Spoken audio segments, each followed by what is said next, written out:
নমস্কার বন্ধুরা, welcome to ইউনিকন। দূর দূর খেলাই দেখবো না, সব রিগড একদম। আর্জেন্টিনা আবারও চুরি করে জিতে গেল। আর্জেন্টিনা ফেয়ার ভাবে জিততে পারে নাকি?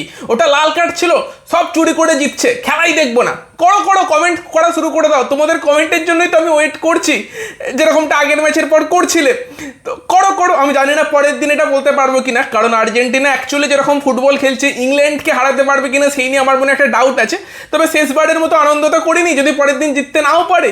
তোমাদের কমেন্টগুলো আরেকবার দেখতে চাই। মানে আগের দিন আর্জেন্টিনার খেলাটার প্রশংসাই করতে পারলাম না এদের এইসব বোঝাতে গিয়ে, এবং তারপর যা বুঝলাম যে বেশ কিছু মানুষ ইচ্ছা করে করছে যাতে মেসিকে ছোট দেখাতে পারে, যা আর্জেন্টিনার কোনো কৃতিত্বই নেই, আর কিছু মানুষ না বুঝে করছে।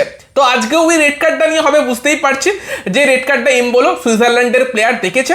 যারা জানো না, এই কিছু মানুষের কমেন্ট দেখে পোস্ট দেখে মনে করছো আর্জেন্টিনা সব একদম জাতাভাবে চুরি করে জিতছে, আজকেও করবে রেড কার্ডটা নিয়ে। তাদের জন্য আরেকবার বলে দিই, যদি তোমরা না জেনে থাকো, যে যেটা সুইজারল্যান্ডের প্লেয়ারকে রেড কার্ড দিয়েছে ওটা একদম সঠিক রেড কার্ড, কারণ প্লেয়ারটা অলরেডি একটা ইয়েলো কার্ডে ছিল।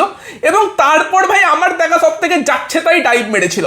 প্লেয়ারটা ডাইভ মারে পারাদেশকে হলুদ কার্ড দেখানোর জন্য, রেফারি পারাদেশকে হলুদ কার্ডও দেয়। পর্তুগিজ রেফারি ছিল, আর্জেন্টিনা প্লেয়ারদের ভরে ভরে হলুদ কার্ড দিয়েছে আজকে।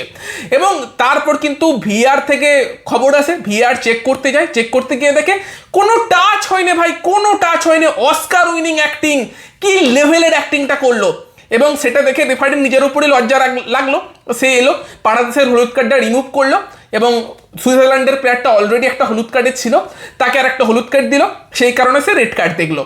এবং এই নিয়ে যদি কারোর মনে প্রশ্ন থাকে এটা ফিফার রুলে আছে কিনা, আমি তোমাদের কমেন্টে স্ক্রিনশট দিয়ে দিলাম, যেখানে ক্লিয়ারলি লেখাই আছে যদি কোনো প্লেয়ার সিমুলেশন করে, ওইভাবে অ্যাক্টিং করে রেফারিকে ভুল বোঝানোর জন্য, পেনাল্টি পাওয়া হোক বা অপোনেন্ট প্লেয়ারদের কার্ড দেখানো যে কারণেই হোক, তাকে কোনো ওয়ার্নিং নয়, ডাইরেক্ট হলুদ কার্ড দিতে হবে, ক্লিয়ারলি রুলে লেখা আছে। আমি যদিও যখন ওই ইনসিডেন্টটা হলো আমি চাইছিলাম যেন পারাদেশের হলুদ কার্ডটা নিয়ে নেয়, বাট সুইজারল্যান্ডের প্লেয়ারটাকে তোমার রেড কার্ড না দেয়, কারণ আমি জানি এই টাইপের কমেন্টগুলো আবার আসা শুরু হবে। বাট যেটা নিয়মে আছে রেফারি সেটা তো করবেই। এবং যদি তোমাদের মনে হয় যে এটা প্রথমবার হলো হলুদ কার্ডের জন্য আবার কি ভিআর রিভিউ, তাহলে চলে যাও ইউএসএ বনাম প্যারাগুয়ে ম্যাচ দেখো। প্যারাগুয়ের 10 নম্বর প্লেয়ারটা এরকমই একটা ডাইভ মেরেছিল, এতটা খারাপও মারেনি, বাট ডাইভ মেরেছিল, সেই কারণে ইউএসএর প্লেয়ারকে হলুদ কার্ড দিয়েছিল। বাট রেফারি কিন্তু ভিআর চেক করে ইউএসএ প্লেয়ারের হলুদ কার্ডটা রিমুভ করে প্যারাগুয়ের প্লেয়ারটাকে হলুদ কার্ড দেয়। এই বিশ্বকাপই হয়েছে। আজকে সব একদম পড়াশোনা করে এসেছি, একদম যাদের একটুখানি যারা না জেনে করছো তাদেরকে একটু বুঝিয়ে দিচ্ছি ব্যাপারগুলো। এবং তারপর তো আমরা দেখলামই যে রেফারি কি করেছে। আর্জেন্টিনার প্লেয়াররা কিছু করলেই হলুদ কার্ড, লাউতারো মার্টিনেজকে হলুদ কার্ড, আলমাডাকে হলুদ কার্ড, লোপেজকে হলুদ কার্ড, আর উল্টো দিকে নিকো গনসালেসকে জাতাভাবে ট্যাকেল করলো, তার পায়ের উপর দাঁড়িয়ে পড়লো, তার জন্য কার্ড নয়। পর্তুগিজ রেফারি কিন্তু আজকে যে আর্জেন্টিনার পক্ষে সিদ্ধান্ত দিয়েছে এটা কেউ বলতে পারবে না।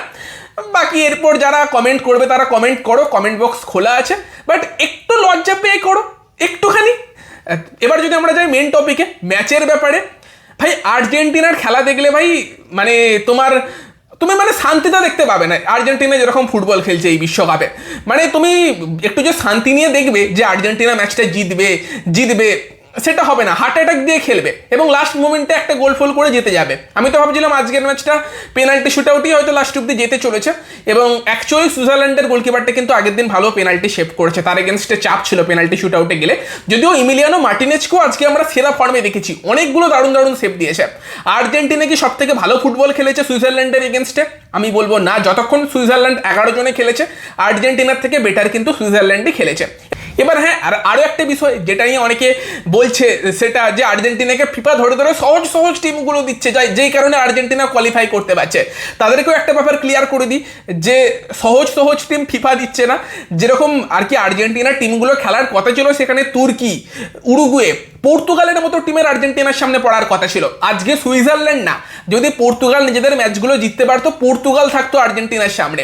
পর্তুগাল নিজেদের গ্রুপে টপ করতে পারেনি, কলম্বিয়া টপ করেছে, সেই কলম্বিয়াকে হারিয়েছে সুইজারল্যান্ড। তো ডেফিনেটলি তারা বেটার টিম, এবং তারা বেটার খেলেওছে যতক্ষণ 11 জনে খেলছিল, সেই কারণেই তারা আর্জেন্টিনার সামনে। পর্তুগাল যদি নিজেদের ম্যাচগুলো জিতে আসতে পারতো, পর্তুগাল থাকতো আজকে।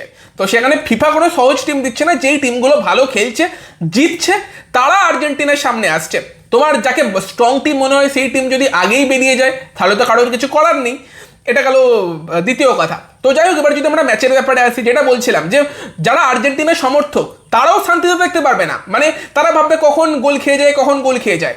আর যারা আর্জেন্টিনা হিটার তারা আনন্দে আনন্দে থাকবে যে এবার হয়তো আর্জেন্টিনা হেরেই যাবে, গোল খেয়েই যাবে, বাট লাস্ট অব্দি আর্জেন্টিনা জিতে যাবে। এই হচ্ছে আর্জেন্টিনার খেলা। বাকি আর্জেন্টিনার খেলার কথা বললে আজকে কিন্তু আর্জেন্টিনা থেকে সুইজারল্যান্ডই পজিটিভ নোটে খেলা শুরু করে। প্রথম দিকে 7-8 মিনিট কিন্তু পুরোপুরি সুইজারল্যান্ড নিজেদের পায়ে বল রাখছিল, বাট আর্জেন্টিনার হয়ে মেসি প্রথম বল টাচ করে 8 মিনিটের মাথায়, আর মেসির পায়ে বল আসার পরই আর্জেন্টিনা প্রথম অ্যাটাক করে। ফার্স্টে মলিনাকে বল দেয় এবং সেখান দিয়ে একটা অ্যাটাক হয়, দেন আবার মেসির কাছে বল আসে, বল দেয় তোমার ম্যাকালিস্টারকে, সে শট মারে, সেখান থেকে কর্নার, প্রথম কর্নার ডিফেন্ড হয়, আবার কর্নার, সেই কর্নার থেকে মেসির রাখা বল ম্যাকালিস্টারের হেড এবং আর্জেন্টিনা 1-0 গোলে এগিয়ে যায়। মেসির কিন্তু 10খানা অ্যাসিস্ট হয়ে গেল ওয়ার্ল্ড কাপের হিস্ট্রিতে, যেটাও কিন্তু যে কোনো প্লেয়ারের জন্য হাইয়েস্ট, মানে মেসি রেকর্ড করেই যাচ্ছে। আজকে গোল পায়নি মেসি, বাট প্রথম অ্যাসিস্টটা কিন্তু মেসিই করেছে। তবে তারপর থেকে কিন্তু আমরা দেখছিলাম যে খেলাটা অনেকটা মেসি কেন্দ্রিক হবার চেষ্টা করছে, মেসি নম্বর 10 রোলটাতে বারবার খেলার চেষ্টা করছে এবং আর্জেন্টিনাও মেসিকে দিয়েই খেলাতে চেষ্টা করছে, বাট অতটা সফল কিন্তু আর্জেন্টিনা হয়নি এবং বেশ কিছু সময় আর্জেন্টিনা কিন্তু বলের কন্ট্রোল হারাচ্ছে, ফলে রিস্কি ফুটবল কিছুটা আর্জেন্টিনা কিন্তু সেই পর্যায়ে খেলছিল।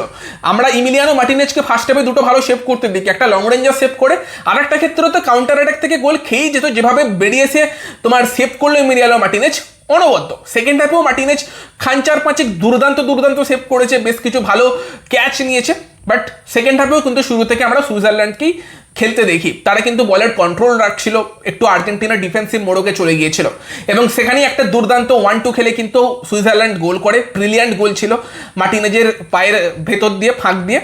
তবে তারপর হয় সেই মুহূর্তটা যেখানে কিন্তু একটা ব্ল্যাটান্ট ডাইভের জন্য সুইজারল্যান্ডের প্লেয়ার, যে একটা অলরেডি হলুদ কার্ডে ছিল, সে সেকেন্ড হলুদ কার্ডটা দেখে, রেড কার্ড হয়ে যায়, পুরো খেলার চিত্র পাল্টে যায়। তারপর সুইজারল্যান্ড চলে যায় পুরোপুরি ডিফেন্সিভ মোডে এবং আর্জেন্টিনা পুরো অ্যাটাক করতে থাকে।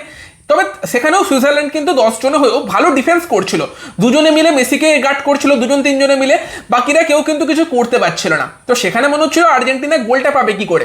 মেসি বেশ কিছু চান্স তৈরি করেছিল, একটা ডান পায়ের কার্লার মারে যেটা একটুখানি পোস্টের বাইরে দিয়ে বেরিয়ে যায়, আরও একটা ক্ষেত্রে কিন্তু মেসি একটা শট মারে, তো মেসি চান্স ক্রিয়েট করছিল, বাট বাকিরা অত বেশি অপরচুনিটি কিন্তু তৈরি করতে পারছিল না। তবে আলমাডা আসার পর এক্সট্রা টাইমে কিন্তু খেলা কিছুটা পাল্টায়, আলমাডে কিন্তু অ্যাটাক করতে শুরু করে, ভালো শটও মারে দূর থেকে। তবে তারপরও গোলটা আসবে কোথা থেকে, যেভাবে সুইজারল্যান্ড ডিফেন্স করছিল সেখানে প্রশ্ন সেটাই ছিল, আর সেই প্রশ্নের উত্তরটা কিন্তু আমাদের দেয় জুলিয়ান আলভারেজ। প্রথমে আবারও মেসির থ্রুতে অ্যাটাক শুরু হয়, মেসির শট সেভ করে সুইজারল্যান্ডের গোলকিপার এবং তারপর আলভারেজের কাছে বল যায়, অসাধারণ একটা বক্সের বাইরে থেকে স্ট্রাইক, ডান পায়ের একটা দুর্দান্ত কার্লার শট এবং what a way to get your first গোল।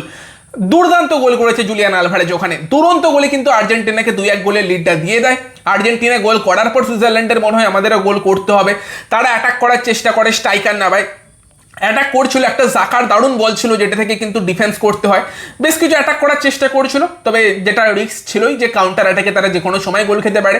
মেসির কাছে একটা সুযোগ আছে, সেটা থেকে গোল না খেলেও তারপরেই কিন্তু যে কাউন্টার অ্যাটাকটা হয় সেটা থেকে গোল খায় এবং সেখানে কিন্তু লাউতারো মার্টিনেজ অ্যাটাকটা ক্রিয়েট করে, বল দেয় থিয়াগো আলমাডাকে এবং দেন আলমাডার থেকে আবার বল লাউতারো মার্টিনেজের কাছে এলে সে কিন্তু ভালো ফিনিশ করে দেয় 3-1। সেখান থেকে আর কিছু করার ছিল না, খেলা শেষ হয়ে যায়। 3-1 জিতে আর্জেন্টিনা চলে গেল সেমিফাইনালে, বেশ কিছু মানুষের চোখে জল এনে দিয়ে। তবে এই ফুটবল দিয়ে কি সেমিফাইনাল জেতা সম্ভব? 2022-এর আর্জেন্টিনা আর এই আর্জেন্টিনার মধ্যে পার্থক্য আছে ভাই, এটা মানতে হবে। 2022-এর আর্জেন্টিনাকেও অনেক পরিশ্রম করে জিততে হয়েছিল, বাট সেই তুলনায় কিন্তু এই আর্জেন্টিনা টিম এখনও অতটা কেপেবল লাগছে না। বাট যেভাবে জিতছে, দুটো ম্যাচ যদি বার করে দিতে পারে তাহলে তো অনেক কিছুই হতে পারে। বাট ইংল্যান্ড পরের দিন ফেভারিট হিসেবে নামবে, যে ইংল্যান্ড কিন্তু অবভিয়াসলি নরওয়েকে হারিয়ে দিয়েছে 2-1 গোলে। জিউড বেলিংহ্যাম দুরন্ত পারফরমেন্স, দুটো গোল করেছে, ইংল্যান্ডকে জিতিয়েছে। তো সেখানে বেলিংহ্যাম, হ্যারি কেনদের এগেনস্টে কিন্তু আর্জেন্টিনার চ্যালেঞ্জটা কঠিন চ্যালেঞ্জ হতে চলেছে নিঃসন্দেহে বলা যেতে পারে। বাট আপাতত আজকে আমরা আনন্দ করিনি যে এখনো দুটো ম্যাচে আমরা মেসিকে দেখতে পাবো, সেমিফাইনাল জিততে পারলে ফাইনাল, সেমিফাইনালে যদি পজিটিভ রেজাল্ট না আসে তাহলে থার্ড প্লেসের ম্যাচ আছে, তো সেটা একটা আনন্দের ব্যাপার। আজকের ম্যাচটা তাই আর্জেন্টিনা জিতে যাক সেটাই চাইছিলাম। বাকি তোমাদের মতামত জানিও, কি বলবে। ভিডিওটা ভালো লাগলে ভিডিওটাকে লাইক করে দিও, শেয়ার করে দিও, আমাদের চ্যানেলে প্রথমবার এলে আমাদের চ্যানেলটিকে সাবস্ক্রাইব করে তার পাশের বেল আইকনটাকে অন করে দিও। তো চলো গাইস, এই ভিডিওতে এই পর্যন্তই, বাই বাই।